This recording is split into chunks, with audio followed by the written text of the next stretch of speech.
Okay, if we push the table out a bit, that's okay. We'll leave it there like that. So this will be on the replay. So if I say why Mikee, then should I answer now? Yeah, sure. So my birth name is Michael. Right. At home they call me Mike. My family calls me Mike. Some of my friends call me Mikes. But Mikee in the Philippines is a neutral name, so it's not masculine, it's not feminine. Right. Which is why I chose it. So it's kind of like an androgynous in-between name. I know that in the States Mikee is a boy name. So when I'm in New York or like when I'm ordering Starbucks in New York, I tell them my name is Maria. Your name is? Maria. Okay. Just to avoid confusion. Because again, they get confused when they think Mikee, but you're a girl. But Okay. Can you check your connection? Someone. We've got 4 people in the chat. Luke is from Australia, and then some. I think most of my audience is American anyway. Dr. D is here. Hey. So for those just joining, I'm with Mikee. We were just trying to understand the name Mikee. Yeah, good. I'm glad my connection's good. It's really weird when one person says, "Hey, my connection's rubbish," and it's like it's my fault. Hi Jeff. Okay, Jeff is here as well. So we have 6 people here. Hi Jeff. And for some people who don't know, I met Mikee on OkCupid, and you assign yourself as. I am a transgender woman. Right. I'm from the Philippines. I'm also a migrant. I've been in Hong Kong for 3 years now. I'm doing a PhD in cultural studies, but I'm studying film. I study queer cinema, and I used to teach in the Philippines before I came here. I was Sorry, there's too much of me. This is about you. I know. I've never really been on camera before. Okay. Oh, really? Why not? Never had the chance. And also, I'm very shy. No, I'm not. What else? So I used to teach in the Philippines. I'm a member of the Society of Transsexual Women of the Philippines. I joined in 2011. That was a little bit like 2 or 3 years after I started transitioning. What else? I also work for ILGA. What's ILGA? The International Lesbian, Gay, Bisexual, Transgender, and Intersex Association. I know, it's a mouthful. It's like S.H.I.E.L.D. from the first Iron Man movie, right? So we just call it ILGA, I-L-G-A. ILGA is the largest network of LGBTI orgs in the world. So we are currently, my group in the Philippines, the Society of Transsexual Women, we call it STRAP because we like acronyms in LGBT work. We are currently the Trans Secretariat of ILGA World. So we were elected 2 years ago. And what the Secretariat does is we try to connect with trans activists from all around the world in the different regions that ILGA has.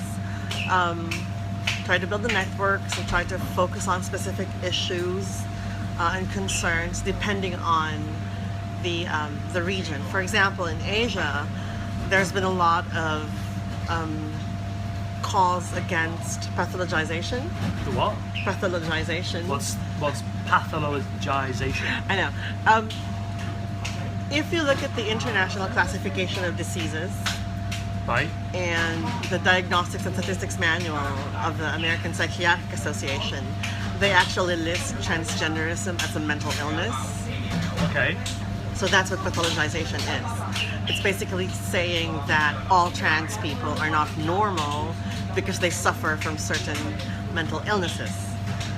So in Asia, one of the concerns is we're trying to get transgenderism outside of these manuals.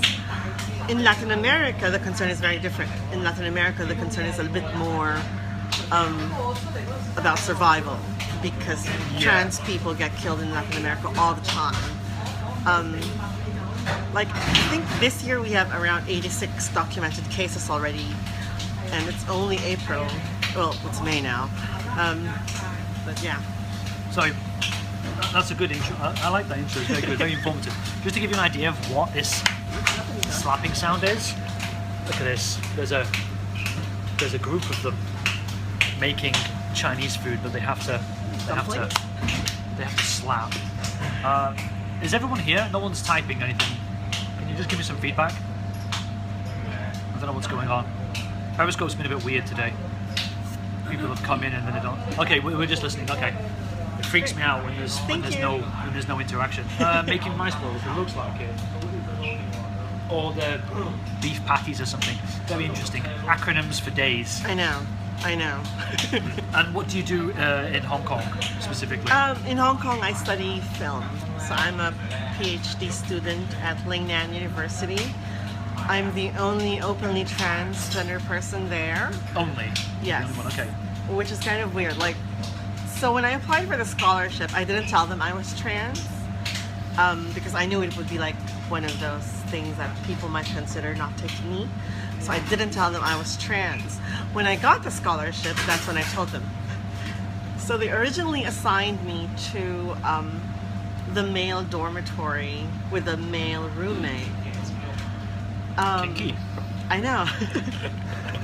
So originally I was just planning on like, okay, fine, I'll go stealth. I'll go like boy for a couple of years and not like detransition and just like, you know, stick it through.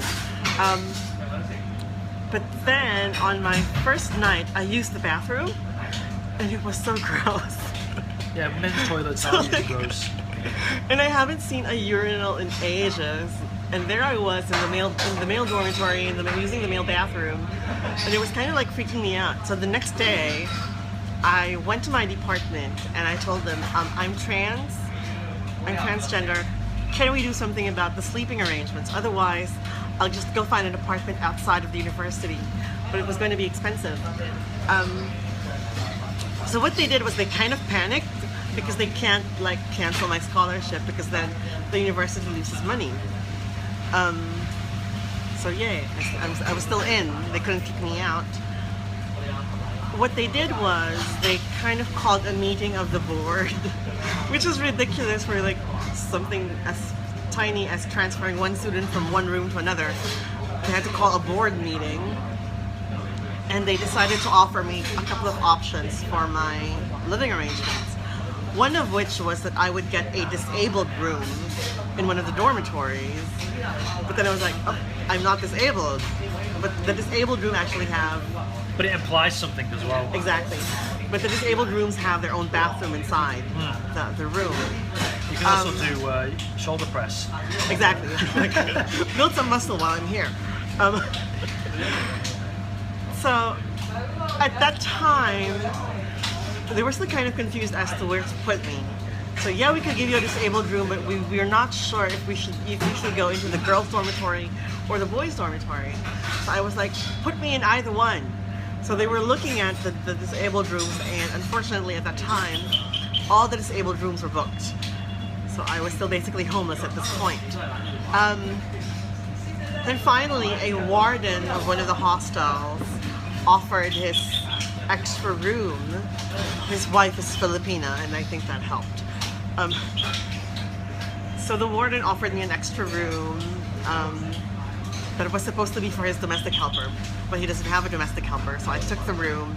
It's a private room, it's a solo room, I don't have a roommate, and it has its own bathroom inside, so it all works out.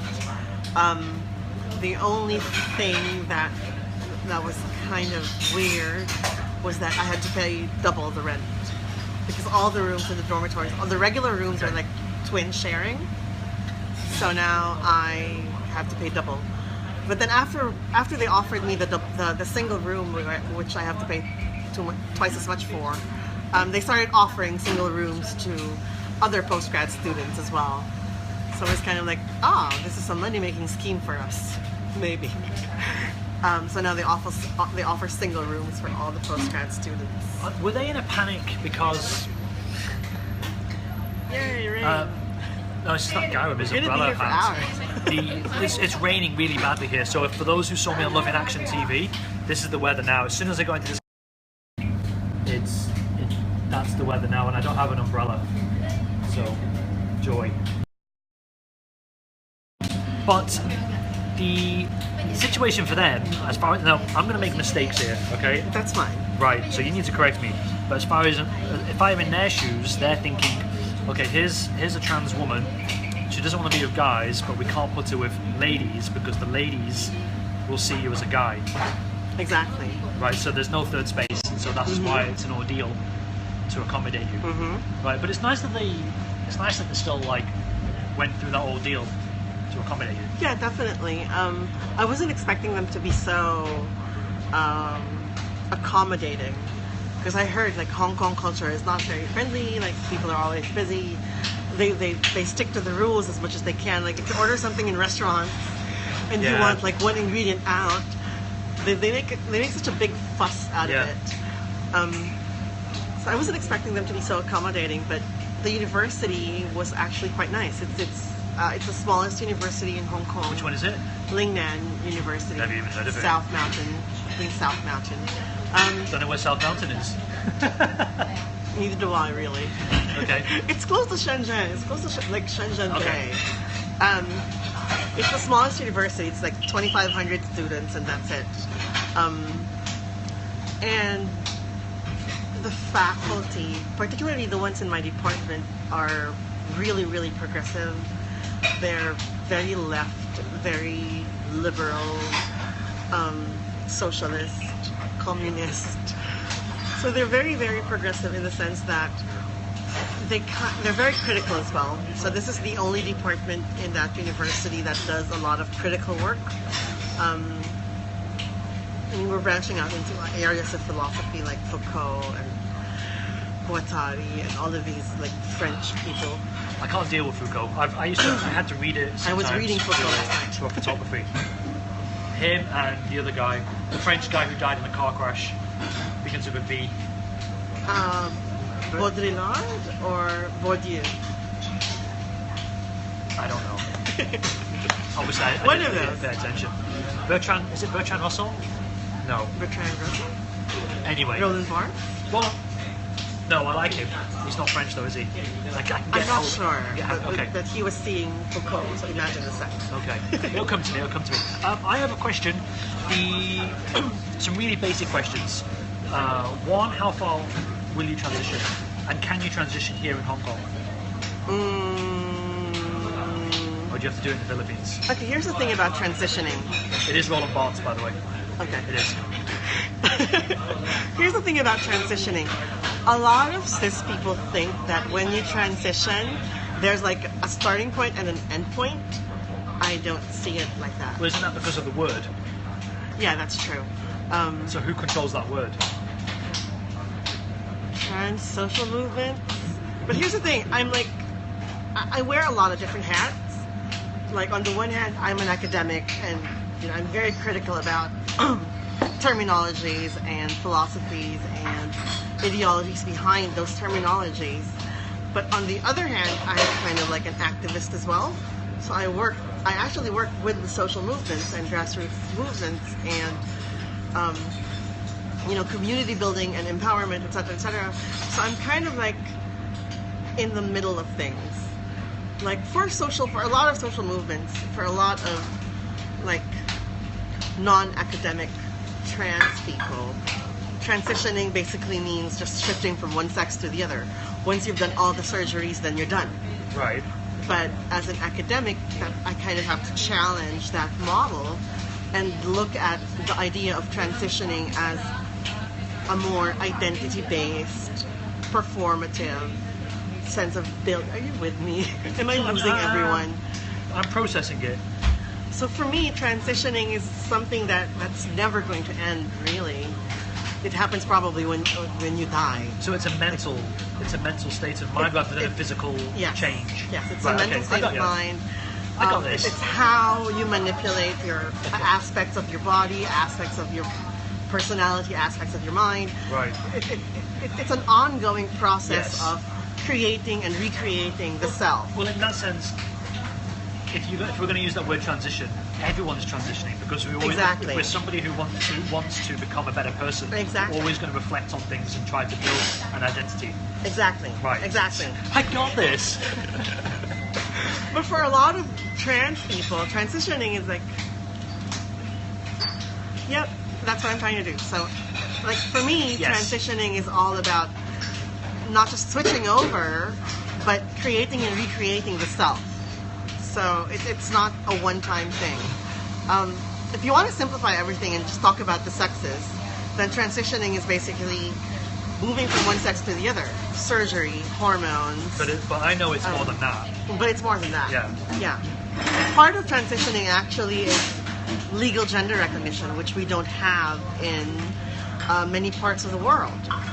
So, in Asia, I think only Vietnam has a gender recognition law, but it requires surgery. So you have to have bottom surgery to be able to change your legal documents, your name, your sex marker and your passports and your IDs. The most progressive law for gender identity we have right now is, if I'm not mistaken, it was started by Argentina. Right. 2-3 years ago, 2013, I think. So usually gender recognition requires two things. One would be a doctor's certification that you do have transgenderism, that you're suffering from a mental illness. Again, so it's a little bit pathologized. And two would be that you've lived in the opposite sex's life for 2 or 3 years. Another requirement would probably be surgery. Like a lot of gender recognition laws require surgery. So it's basically forced sterilization. In Argentina, they got rid of any requirement. So you just show up at your local city hall, you tell them, I want to change my gender markers because I'm transgender, and they will do it for you. It takes about 6 weeks to process the whole thing, which is relatively quick for a bureaucratic government. And that's it. And then if you decide that you're not really transgender, you can actually change your name back, change the documents back to your original. And the thing is, they will, in Argentina, they will keep your old documents and they will seal it. So you'll need a court order to reopen the original documents. Right. So it's a really progressive law. How do you feel, good sister Homer says, how do you feel about explaining this? Is it going to get laborious for you? No. No? I do this all the time. Yeah, but I get tired of explaining Hong Kong all the time, right? From my perspective. So No, I'm it's wondering part of like what I do. It's part of my So academic. you've accepted it. But you Yeah, have to- exactly. Right. Okay. It's part of my academic work. It's part of my activist work. So it's like this is something that I do all the time. Like when I first came to Hong Kong on my first year here, they were doing a Pride Week. I'm going to answer that question in a couple of minutes, but I'm going to talk about like when I came to Hong Kong. So they were doing a whole Pride Week at my university, and they invited me to talk to a couple of students, to 2 or 3 classes, and give them like an introduction to gender studies thing, and an introduction to being trans thing. Because you have to remember, being trans isn't just this monolithic one big thing. It differs all over the world. Yeah. Like the way we conceptualize trans in the Philippines is very different from the way people in South America conceptualize the idea of trans. So I had to do lectures on these things. How long have I been transitioning? I started transitioning in 2000. Let's just say 2008. And how old were you? 24, maybe? I'm really bad with math, so I don't even know how old I was. Okay. I was about 24 then, sorry. And I first started transitioning with clothes and experimenting with makeup. So that was the first part of my transition. I actually recently started hormones. I started hormones 4 months ago. So at the start of the year. And how does is it hormone replacement therapy? Hormone How does that? replacement therapy, Were you in Phil at the time? Yes, I was in the Philippines at the time I started transitioning. It was really hard because I was transitioning while I was working. So people could actually see like how I was changing, and then it made a lot of people uncomfortable. So how did you, physical changes now? Yes. What, voice? Does No, the voice my change? voice has always been like this. I've always been very nasal. Okay. Have you been developing the philosophy of transitioning? Sorry. Christopher, sorry, copy and paste and just type it again. So what physical changes are involved? Any problems getting the hormones? In Hong Kong, no. In the Philippines, yes. In the Philippines, you need a prescription. So you need to go through the medical system. In Hong Kong, you don't need the prescription. You just go to the local pharmacy, not Watson's. You just go to the dispensaries and then show them the box. I want this, and then they will get the traditional Chinese dispensaries? Yes. Oh, okay. Wow. So it's very easy to get access to hormones here. I did consult with a doctor before I started transitioning. I was curious about the dose because, like, I don't want to overdo it because then it's bad for the kidneys, it's bad for the liver. So I did consult a doctor before I started hormones. So what happens to the body? I'm on 2 hormones right now. Wow. Are you?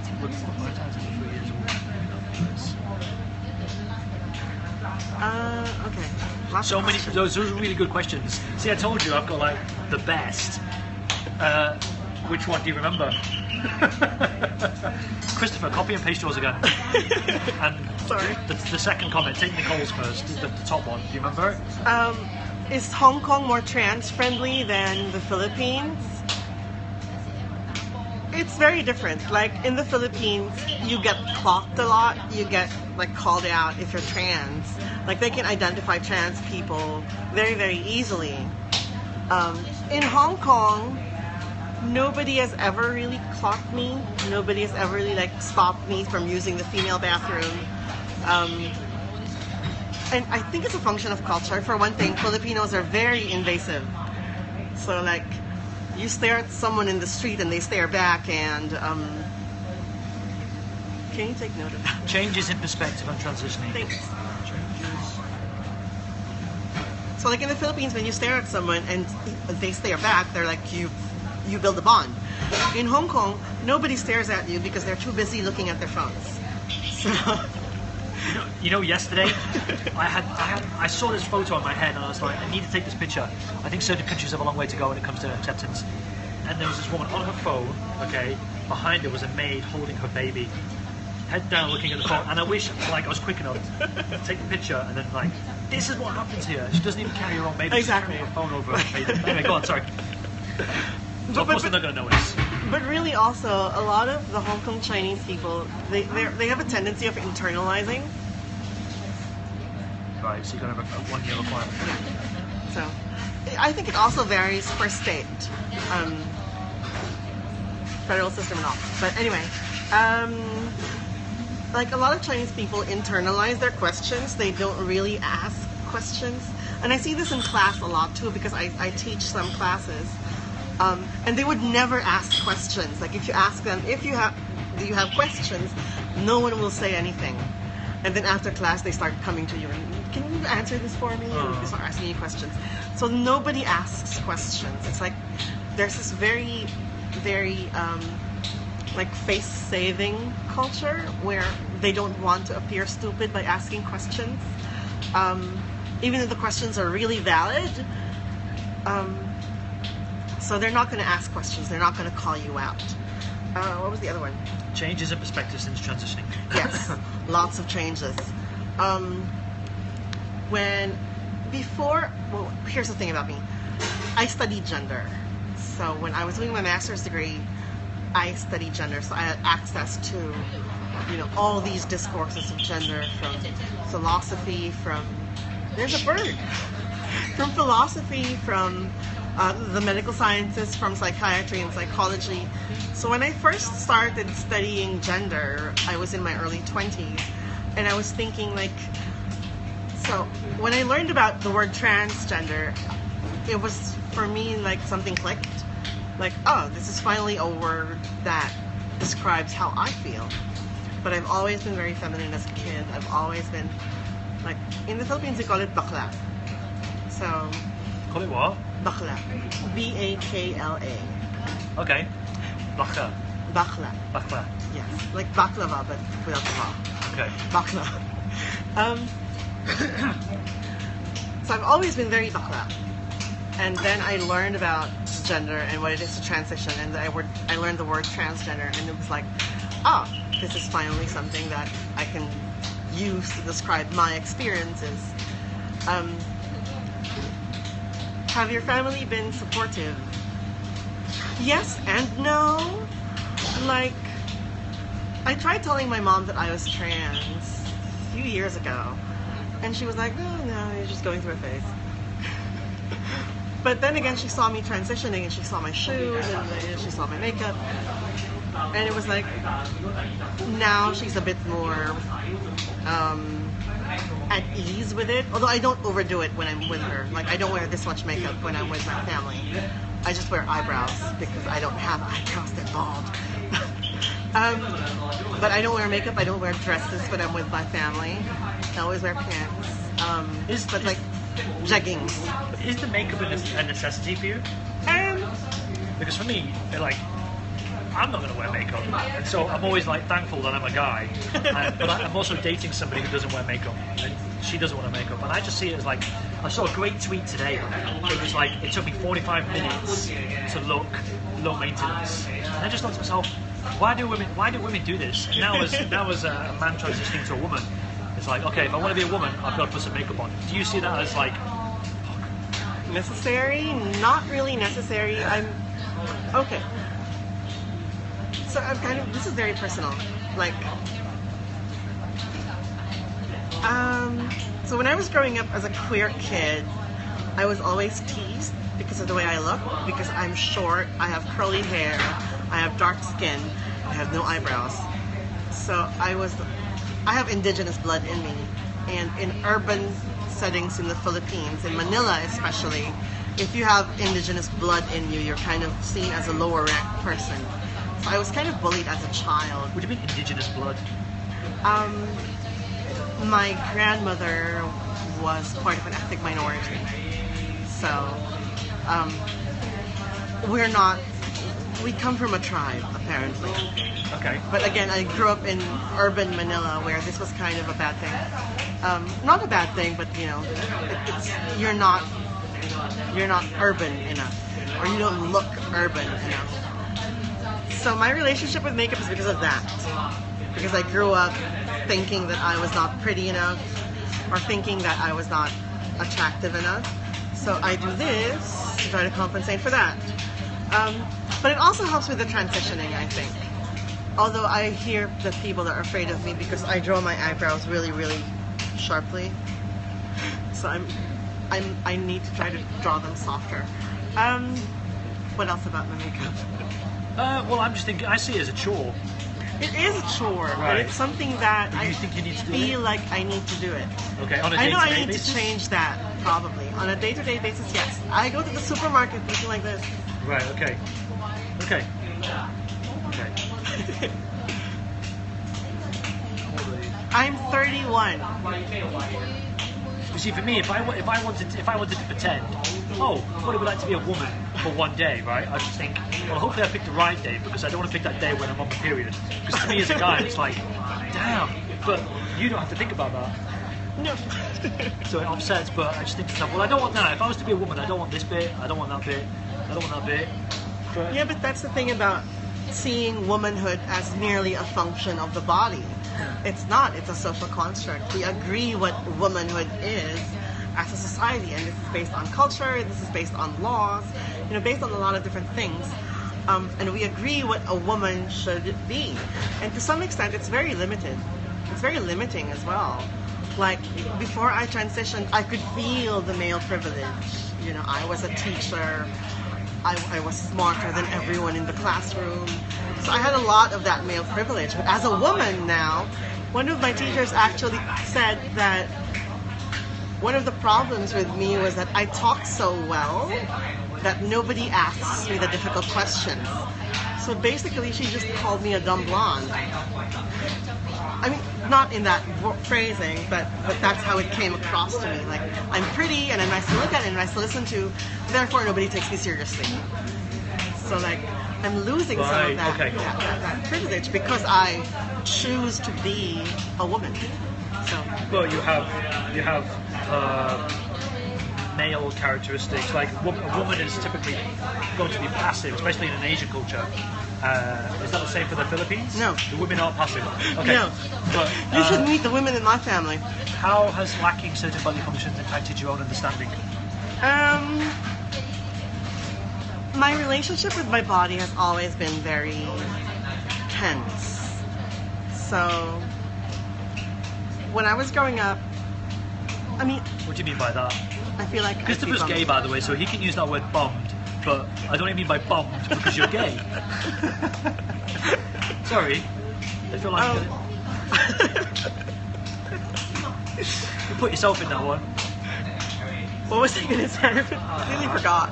I've lost the question now. I've got his other question though. How involved has it been?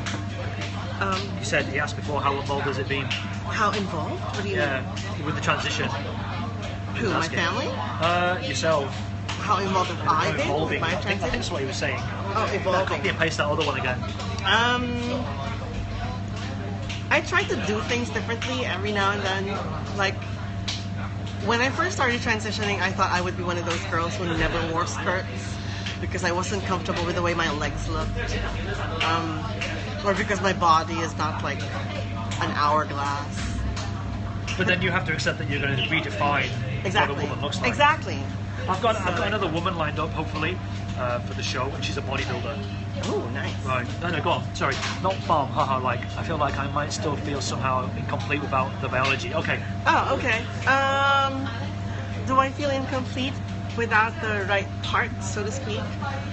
Well... How do you know, though? Exactly. Like, I've never had a vagina, never had a period, so... I don't know what I'm missing, I guess. But then again, do I feel less of a woman because I have the body of a man? My answer is no. Womanhood is something that I claim, that I would use to define myself. Knowing full well the history of what it means to be a woman in modern times. It's something that I claim for myself. So it's not something that's been imposed on me. It was not something that was assigned to me at birth. It was not something that I was raised as, but it's still something that I claim as my own. So. Oh, linguistically involved. I use female pronouns. Not this third space. Like, there is this like new nomenclature that They, they're them. trying to create. Yeah, and it's going to get confusing for everybody. Yes. So you have a lot of options. I think you have 6 options. One of the options is to use the neutral plural pronouns for singular people. I'm going to get back to that in a bit. There is an LGBT community in Hong Kong. We have 10 minutes left, by the way. Sorry. It's a very involved sort of scope chart. Oh, go on, sorry. So, the pronouns. Okay, so I use feminine pronouns. I know some of my friends use neutral pronouns, so they use they, them, their. You just have to get used to it, really. But what happens if, like, I could meet another transgender woman, but she will refer to herself as he? That's fine. Yeah, but it's confusing, especially for someone in layman terms. But that's the thing about confusion. Like, people think it's a bad thing. Yeah, but it People think it's a bad thing, but no. Honor your confusion, acknowledge it, and grow from it and learn from it. Yeah. So it's okay. I mean, I agree confusion with isn't that. a bad thing. But we're talking about all the people sleepwalking through life who see 2 women, and then one of them says, I'm a he, the other one says, I'm a she. And then, in fact, I see 3 women, they say he, she, thee, and they don't know what to say until that person says, oh, you can refer to me by this, and it's like, what? My suggestion is just to ask. If you're confused about what pronouns to use, just ask. Okay. A lot of LGBTI people will tell you what pronouns they use. That's what I want to cover in the next meeting Sure. to the larger audience. Sure. Right? Okay, what else? LGBT community in Hong Yeah. Kong. Yes, there is an LGBT community in Hong Kong. No, I'm not on Periscope. I don't know how to use it. I Issues might of explore traveling? it. Sorry. Traveling issues, not really. So LGBT community in Hong Kong, very small but also very united, very powerful. There is the Transgender Resource Center in Hong Kong. I am part of the English channel. So they have two channels. They have a Cantonese channel for the locals, and then they have an English channel for the expats and people who want to learn English and such and such. I'm part of the English channel. In fact, we're meeting in a couple of weeks. You might want to come and talk with us then. I'm going to ask permission first, but What about you're scoping welcome. it? Sorry? What about scoping it? Scope? Periscoping it. I'm going to ask permission because Okay. some of them are not out. Right. I might limit the broadcast as well Sure. to get rid of the idiots. Sure. Right. You can Sure. see. A lot of good Okay, audience. issues traveling? No, not really. Yes, they get confused when they see my passport and they look at me. They always ask me to take my glasses off so that I look more like my passport photo. Because in the Philippines, if you're gonna get a passport, you're gonna have to remove all your makeup. You can't wear any jewelry. What, is Even that for just- the women. Okay. Even for the women. So you're not allowed to wear jewelry. You have to show your ears. So I do not look a lot like my passport photo. Exactly. So you have to so you have to show your ears. I don't know why, but that's the requirement. Yeah, but when you say show ears, like Like you just stand there. you with can't nothing. have hair covering Oh, your okay. ears. Right. So you have to have your hair in a bun. On Periscope, we say show bobs. Bobs? Show bobs. This is why we're going to limit the broadcast because a lot of women are on Periscope and the men come in, a lot of Turkish men, and they make a mistake typing and they just say show bobs instead of show boobs. Oh, okay. They can't be covered. Same in the US. Okay. Yeah.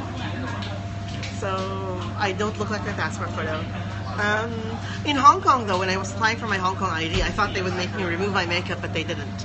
So I look a bit like, I look a lot like my Hong Kong ID photo, but not so much my Philippine passport photo. Right. So what else? Community in Hong Kong, dating. Do you date Dating. women or men? I like men. Okay. All kinds of men. Trans men, queer men, Anything with a bisexual men. penis. Not necessarily. Okay. Anyone who calls himself a man, I can be with. The transgender community. In Hong Kong, there isn't a lot of tension between the LGB and the T. So we're trying to work together because we have different concerns. Like there's a big push for marriage equality in Hong Kong, and they're actually using the case of a trans woman who got married to her partner to push for the marriage equality law. So there's a lot of coordination. So there's this W case in Hong Kong.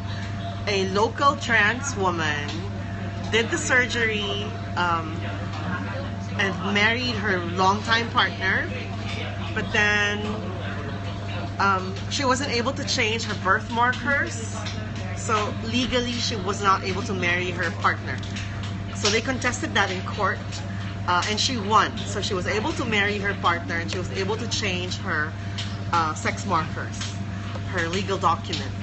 So the LGBT community, especially the lawyers in Hong Kong, are using that case as precedent for same-sex marriage, marriage equality, and for the Gender Recognition Act or ordinance. So I have a question. Christopher, I've noted your question. To be clear, trans woman is a man transitioning to a woman. Correct. Okay.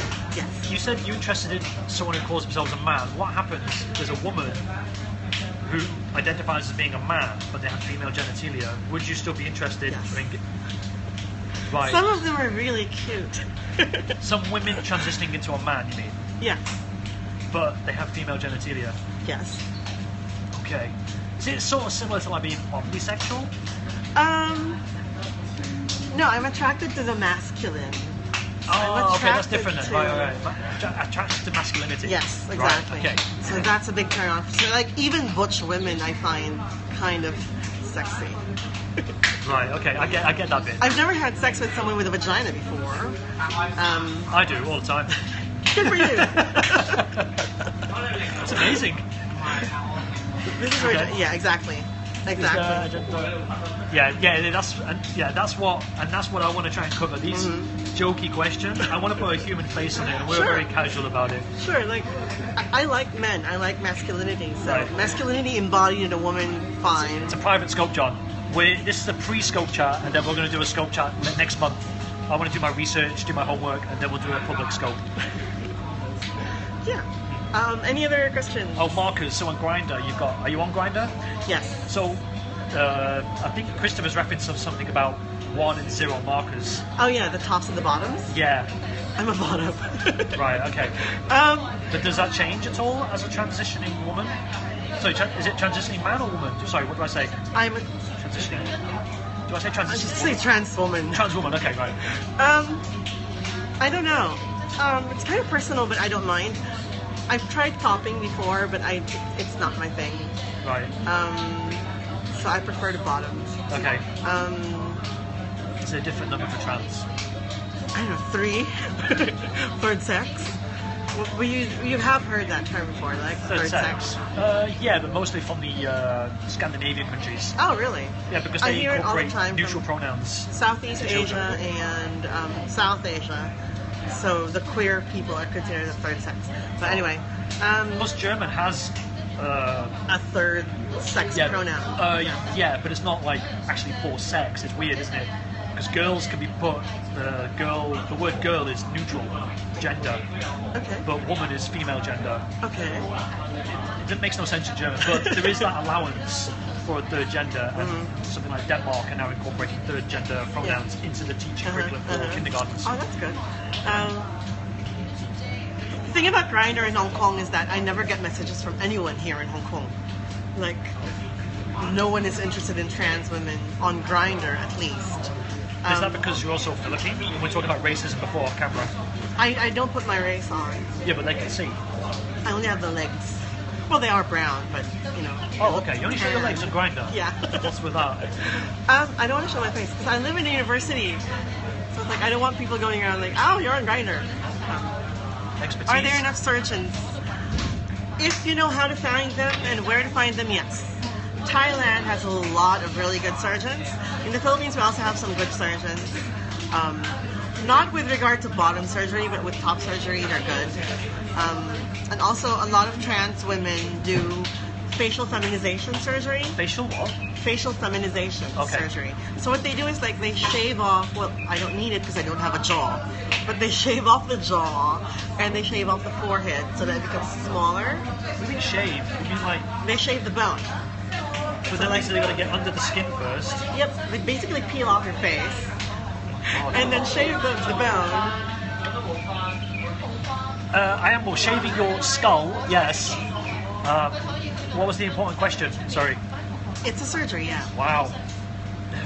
By the way, can you say FFS? FFS, Oh, great. that's exactly Nice what we one. use. Great. Again, more acronyms. Yes, but I predicted that one. The shaving the jaws and the Adam's apple as well. And the Adam's apple as well, yeah. And of course, breast implants.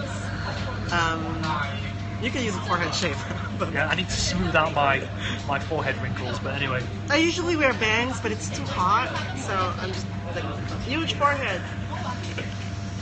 I have to leave it there, I'm afraid. I have to do my homework. Is there anything else you want to say? Just to say it before we say goodbye? Not really. I guess I'll see you guys again some other time. Yeah, what month is it? May, so June. June, a good Sure, time? sure. Yeah? Yeah, I'll be here. What did you think about, this is your first time on Periscope, what did you think about this It experience? seems or fun. I interaction? mean, they seem quite receptive and very engaged. So yeah, great. Okay, Thank yeah, you. but like I say, this is the best. These are the people who want to engage with things that I'm doing. I mean, you won't see the dark side because I'll get rid of that. I'm showing us I really enjoy I'm not this. afraid of the dark side. I'm used to it. I'm an activist. Yeah, but you know what? People feel like they can say what they want Exactly, yeah. because of the text box, but they would never say in public. Right? So there's anonymity. Thank you. Public is the dark side, yeah. Okay, we will explore this journey in more detail in June. Okay, so thanks for watching. Thank you. This was is fun. saved, by the way. Good, Oh, I'm glad you great, found it great, fun. Great. Yay. Okay. Thank you. Bye bye.